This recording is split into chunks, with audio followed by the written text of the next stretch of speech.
KF-X는 30년이 지나도 스텔스기가 될 수 없습니다. 왜냐면 외부 연료 탱크를 늘 달고 다녀야 하기 때문입니다. F-35의 내장 연료는 8.4톤, KF-X의 내부 연료는 5.5톤입니다. 심지어 F-18의 6.5톤보다도 작습니다.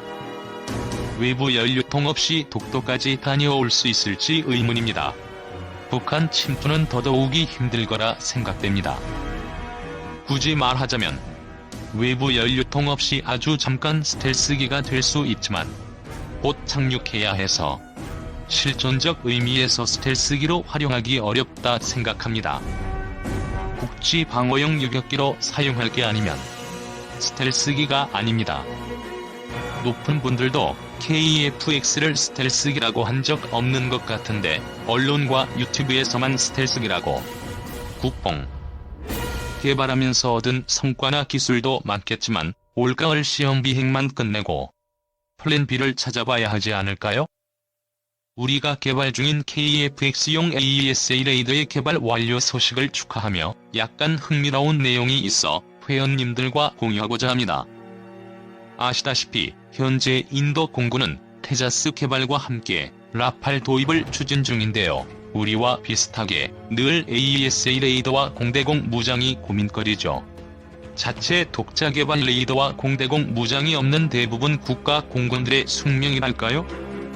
인도는 이스라엘과 많은 도입 사업을 해왔으며 테자스 역시 엘타사의 에이서 레이더가 탑재됩니다.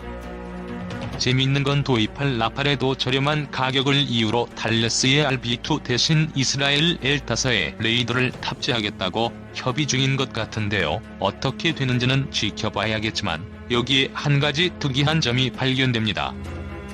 우리도 KF-X에 도입키로 한 MBDA사의 미티어 공대공 미사일을 인도 역시 마음에 두고 있는데 해당사에서는 인도 공군에 보낸 5차례의 서한에서 자신들의 미티어 미사일을 보안 및 기술 유출 등의 이유로 판매할 수 없다고 거절했다고 하네요.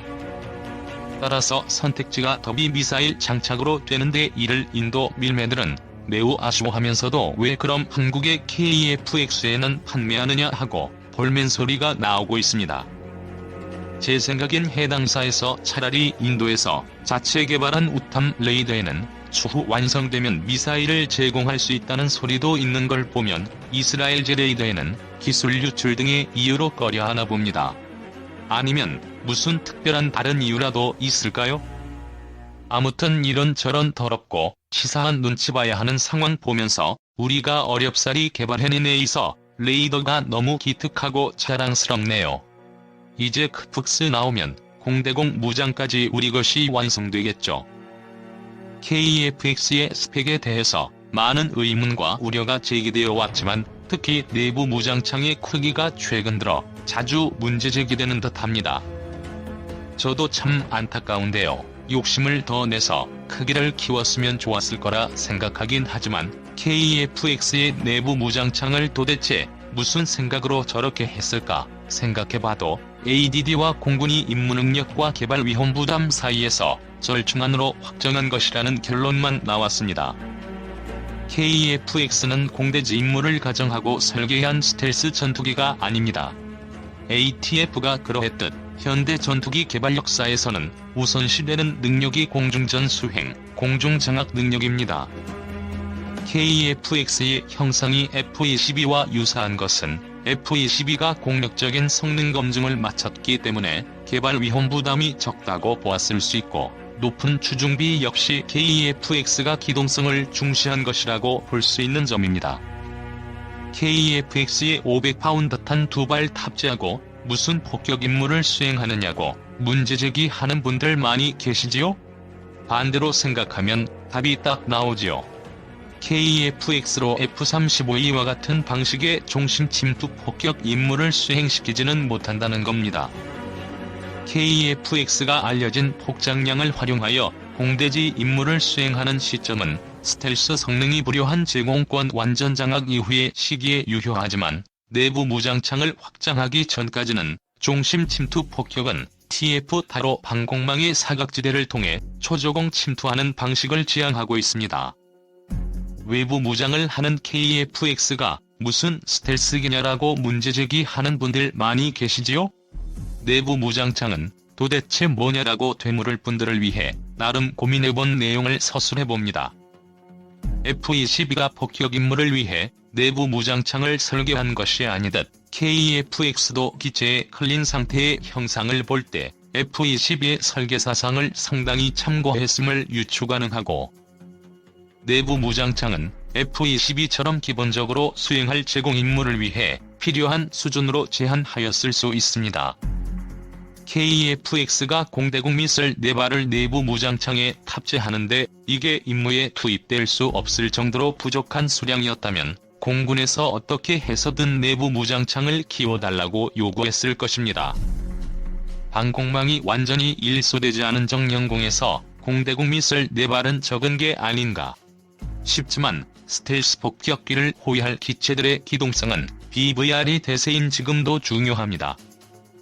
F-22의 설계사상을 그대로 따랐다면 저피탐성에도 불구하고 적방공망의 사격을 받는 상황에서는 고기동성이 기만 체계가 먹히지 않는 마지막 상황에서 생사를 가름지는 요소이고, 정요격기를 처리해야 함에 있어서 폭격기를 보호하려면 반드시 유식의 교전 상황에서의 우위도 가늠할 수 있어야 하기 때문입니다.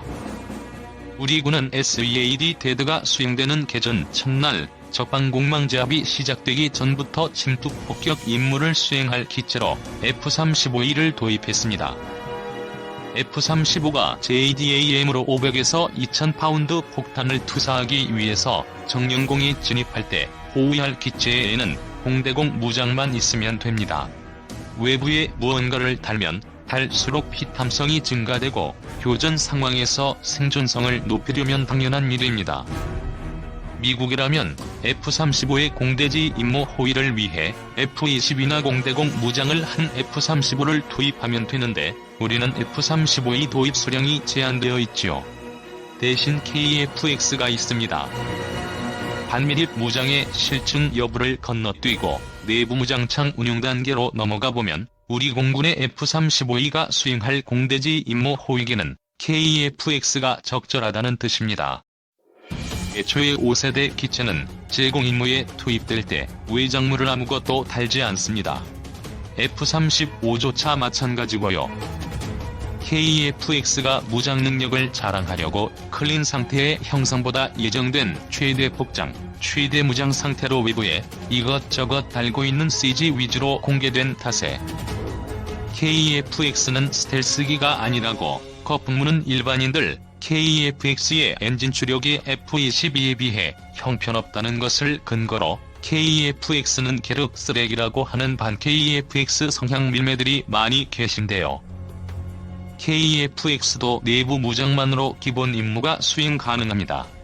KF-X의 추중비는 F-22와 비슷하고 내부 무장의 부족은 중심이 얕은 한반도 전공 내에서 귀환 후 재출격 시간이 짧은 바 동일 작전에 2배수 투입이 가능하므로 생존성 좋은 기체라면 문제가 되지 않습니다. 2000파운드 2발을 탑재한 F-35A 한 대당 2대의 KF-X가 붙어서 선도 편대가 미티어를 탑재하여 저격격기를 먼저 상대한 이후 귀환하고 아이리스-T와 미티어 조합을 한 후미 KF-X 편대가 F-35A의 폭격이 완료될 때까지 호위하면 되니까요. 스텔스 기체라 하더라도 레이더에 대한 피탐성이 저감되는 것이지 시각적으로 은폐되는 것은 아니기 때문에 공대공 무장만을 수납한 KF-X로 F-22와 같은 임무를 맡긴다면 F-35A는 전 기체가 적국의 방공망이 완전 제압될 때까지 온전히 중심 침투 폭격 임무를 수행할 수 있게 됩니다. 40대에서 60대의 F-35E 중에서 작전 가능 기체를 개전 첫날부터 최대 소티를 소화하도록 돌리면 매일 3자릿수 중심 침투 폭격 소티 수행이 가능해지는 겁니다. 3일 이내에 목표물 1000개 이상 타격 가능합니다.